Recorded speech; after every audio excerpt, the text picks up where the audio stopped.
বাবা, তুমি কি বলছো? তোমার যা দরকার তুমি বলবে না? ওগো, শুনছো? বাবার হাতে সামান্য যা কিছু আছে তা দাও। কাকা, এবছর আমাদের ফসল ভালো হয়নি। কাল রাতে আমরাও রুটি খেয়েছি। আমার কাছে মাত্র 200 টাকা আছে, যা দিয়ে আগামী সপ্তাহে সার কেনার কথা ছিল। না না, তোরা এটুকুও দিবি না? তোদের নিজেদেরই চলবে কি করে? বাবা, এই দেখো, এটা আমার বিয়ের সময় পাওয়া সামান্য জিনিস।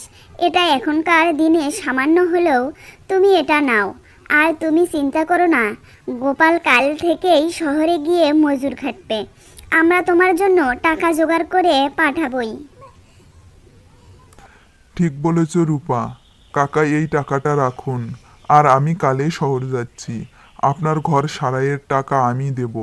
আপনাকে শুধু একটা কথা দিচ্ছি, এই মুহূর্তে আমরা সামান্য দিলেও আমাদের মনটা আপনার জন্য সবসময় খোলা।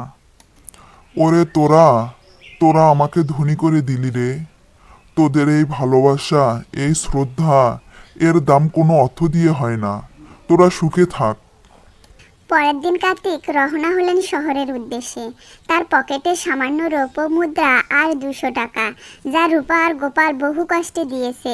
কিন্তু তার মন ভরে ছিল অপার শান্তি।